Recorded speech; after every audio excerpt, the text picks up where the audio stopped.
and welcome to today's Knowledge at Noon. So today's Knowledge at Noon is with Matt Charles, and it is called "What is your negotiation style?" So within this, I'd like to first welcome my guest here.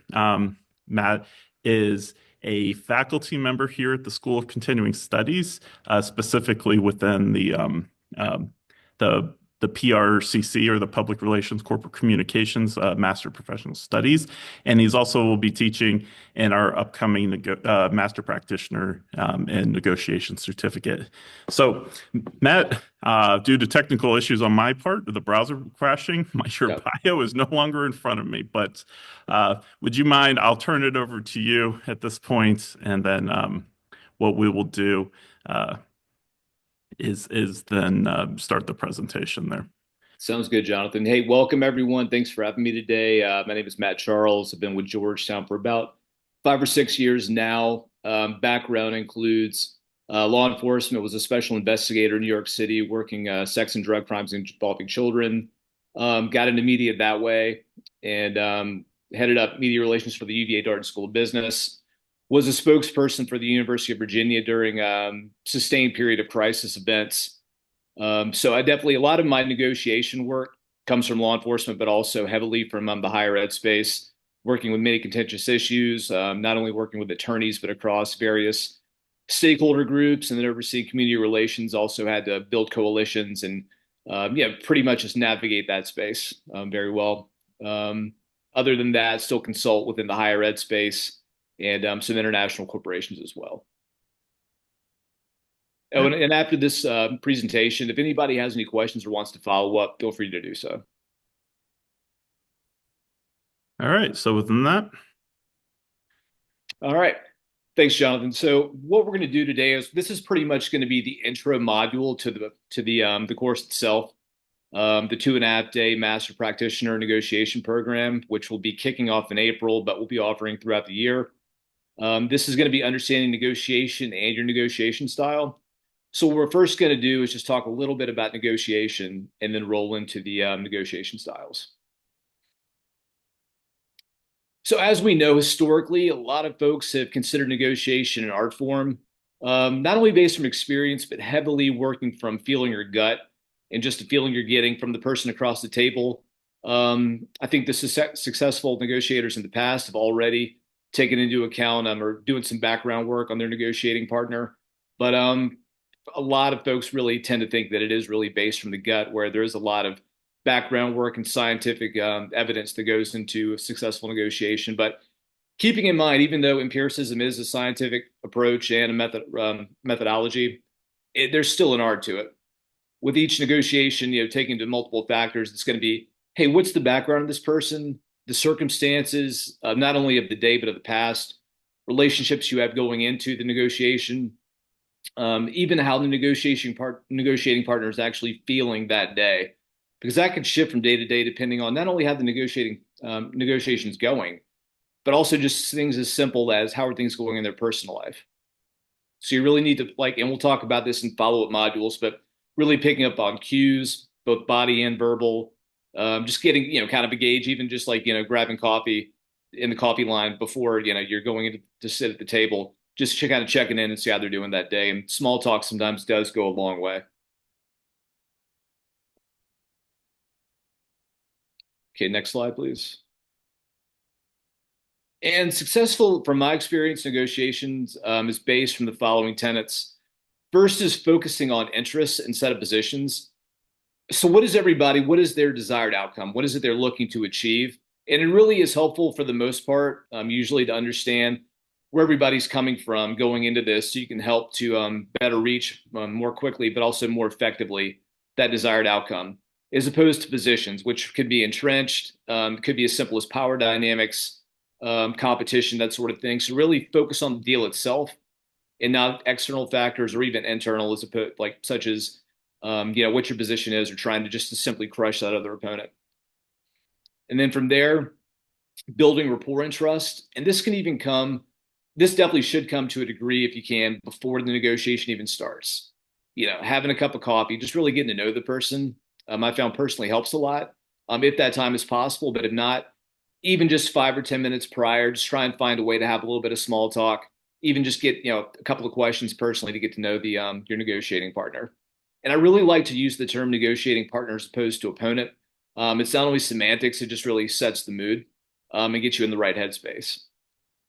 And then from that, while you're in the process itself, like not only in the pre-negotiation phase, but during the negotiation, is really active listening, which is sitting there, acknowledging, taking in what your negotiating partner's saying. I mean, not only so you can log it away in your head to see how things are going, or for future planning once you're done with that day's session, but also just to really get to know the person and demonstrate respect, because respect is going to build rapport, and that rapport in turn is going to build trust. And who knows, you might be working with this person or the same organization in the future, so you want to be as the best you can be on good terms. And before you enter the situation itself, the negotiation, really understanding what your baton is. That's the best alternative to the negotiated agreement or to a negotiated agreement. This is your plan B, if you will. So, hey, like let's say my A position, what I really want does not, or basically my desired interest going in does not work out. What would success look like from a plan B? I'm even thinking probably from a plan C perspective. And that can change. You need to evaluate that based upon how the negotiation is going, not only throughout the day, but from day to day. And this leads to the final tenet, which is adaptability. Adaptability is, one of the key human traits for success is just being able to adapt to a situation, taking in what's happening then, processing, and then reflecting it back with your negotiating partner. Okay, so according to Weingart, the four basic negotiation styles, basically they're going to fuel from like social motivations of human behaviors: individualists, cooperators, competitives, and altruists. And I'm just going to explain each one from there. Slide, please. So individualists are going to work to maximize their outcomes. And this is going to be really thinking about very much little about their negotiating partner. In fact, that's probably not even going to be in their vocabulary. And I would say that about half, according to the research, of folks entering negotiations are this way, because even like many folks have not even been involved in a negotiation and they're just thinking, hey, I'm just here to win this. Folks that are more seasoned may have come in originally as individualists and may adapt their styles or go hybrid. But it's always going to be somewhat that initial way you identify is going to stick with you throughout your life. And then after that are cooperators. And this is about 25 to 30% of the US population. And I couch it US because when you take sociocultural variables and values into account from across the world, what negotiation, trust, rapport, how you approach and like what you view as either a successful negotiation or win is going to vary according to continent, country, region. And what they are, the cooperators are really focused on maximizing both their own and the other party's outcomes. And from that, once you are seeing common ground, figuring out from there how the resources are going to be reasonably allocated after the negotiation is set.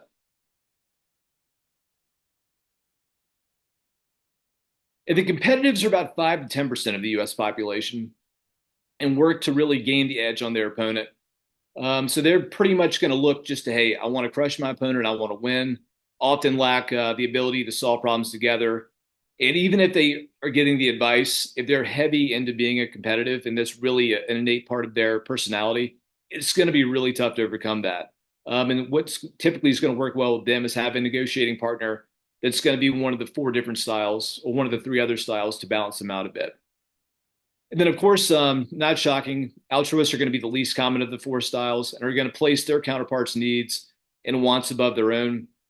I've seen this a couple times. I've seen it actually, not shockingly, nonprofit space, NGOs, but I have seen it in the corporate space as well. And then with the negotiation style behavior, during the multi-issue negotiation, cooperators are, as we talked about, are most likely going to want to work toward the mutually beneficial solution for all parties. And they're going to be much better, the research shows, than individualists at value creating strategies, not only for themselves, but also the group. And when the style, this is interesting, when the styles sit down at the table together, on occasion they can tend to mimic each other's behaviors. So therefore, they're getting away from this style, their original style or their innate style. And this definitely is going to lead to unpredictability. But at the same time, the different sides are going to begin to understand each other's approach and how they operate, not only as human beings, but also as negotiators.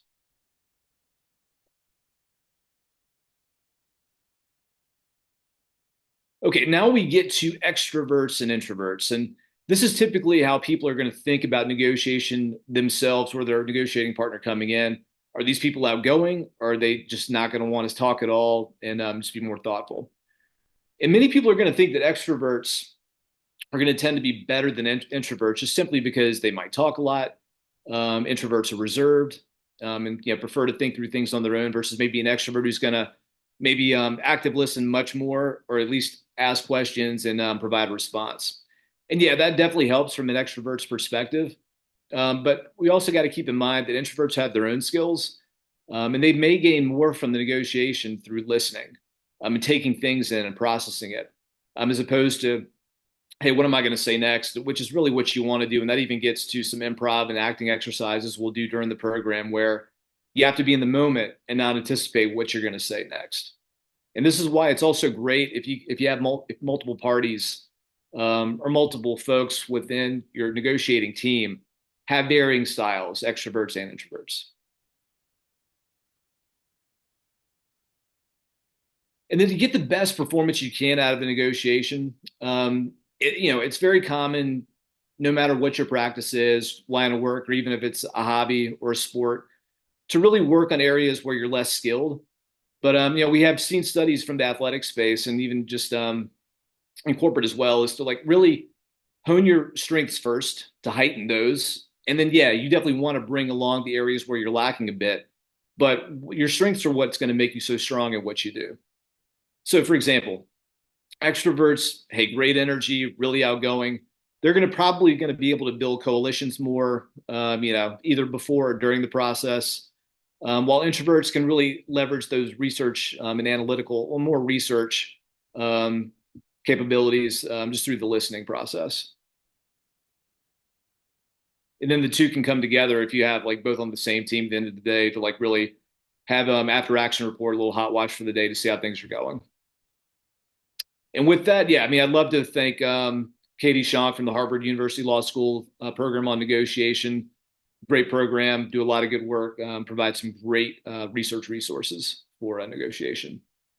And with that, I'm going to open it up for questions. And feel free to chime in, write in. Okay. So great. Thank you. So for anyone attending here, yeah, like I said, please put your questions in the chat right now. Also, Matt's going to, after the fact, if you have questions, things like that afterwards, be happy to, provide email, things like that for you to follow up with. Yeah, and this is good, John. This is going to be one, one of 8 or 9 modules, going anything from framing and strategic communication to rapport building to multi-party negotiation.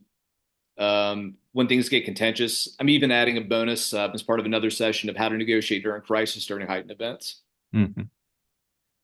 So what I will do then is just here Yeah, I think we have a me. couple coming in. Yeah, I'll just share my screen real quick here to for the course itself here. Um, Here we go. It's the Master Practitioner in Negotiations. So as Matt was leading to earlier, so we'll have the course. It runs from April 9th to April 11th here um, and whatnot. And so there's a question when it's running. April 9th will be the next running here. So Okay, yeah, full course. We have that one. I think I'm more of a cooperator. I mean, there are definitely days where I roll in where I'm probably going to feel more um, individualistic, but I would say cooperator is probably my style. Definitely just from like learning and just experience over time.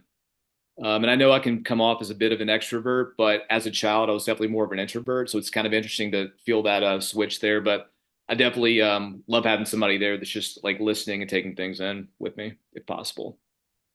well, I have a question then. Yeah. Leading up to that.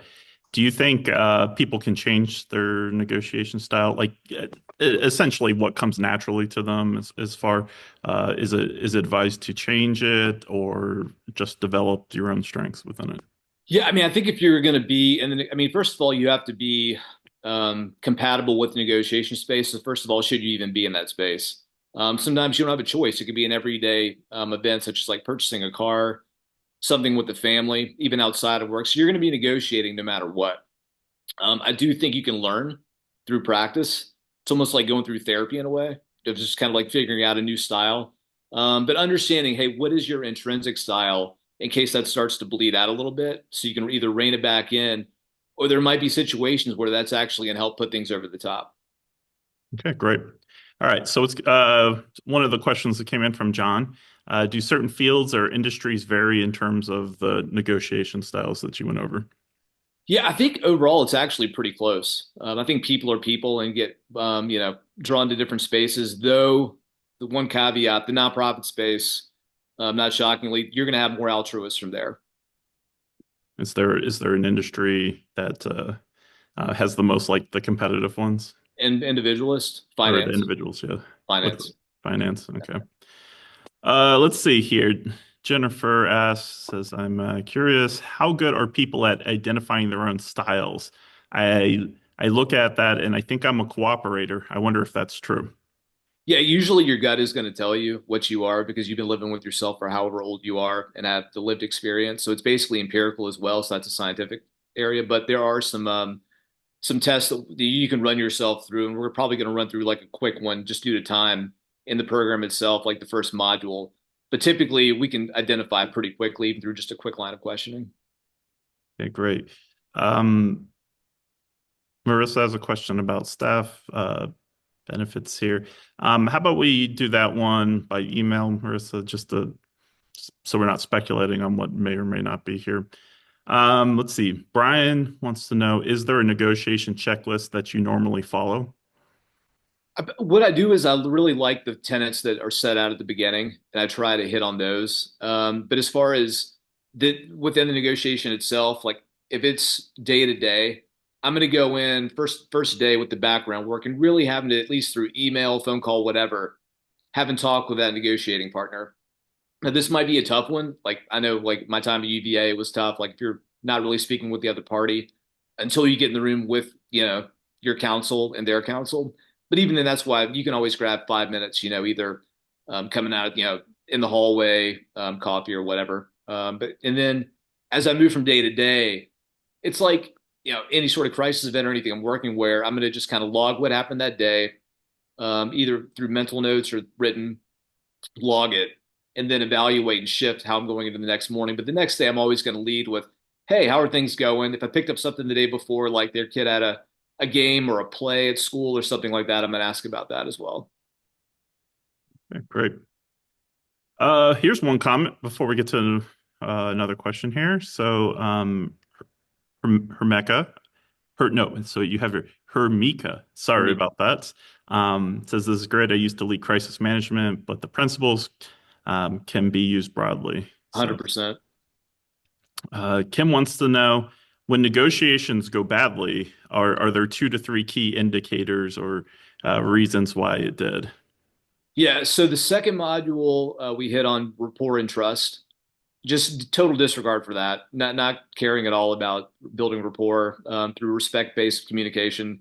Um, that's number one. Number two is just, hey, I'm just going to stick to my guns and I'm just going to like get what I want and not take anything I hear from my negotiating partner. In that case, it's going to be an opponent into account. And then three is just not listening to what they're saying at all and still like enabling yourself with that continued behavior. Okay, great. So, looks like we have 2 more here. So, uh, Marissa wants to know, do you infuse cultural competency slash how negotiation shifts based on cultural or language barriers? Yeah, so language, keep in mind we could have an interpreter. I'm doing something with the US Asia Institute later on, their Mongolian program. So it's not going to be like, an actual negotiation, but it's a course. But it's still going to probably double the time of the course. So keep in mind, negotiators are going I mean, interpreters are going to add time, but it also can maybe like if you're having a long drawn out response, it could take the emotion out of what you're saying, so it could actually benefit or hurt you. Definitely taking the sociocultural values or variables into account, wanting to understand where somebody's coming from. Were they brought up in more of a collectivist or individualist culture is a big one. Power dynamics, that sort of thing. Okay, so here's a question about the certificate course. Does the program address applied negotiation techniques through conflict slash mediation? Sorry. Yeah, this one does not get into mediation, but we do talk about conflict, and I'm also adding the crisis one, high stakes situations, how to get through that or navigate that. Okay, great. Brian wants to know, in legal negotiations, is it best to lay out everyone's cards on the table or keep some in the back of your pocket? Yeah, I've actually had this conversation with a former attorney I used to work with at UVA, who's now lead counsel.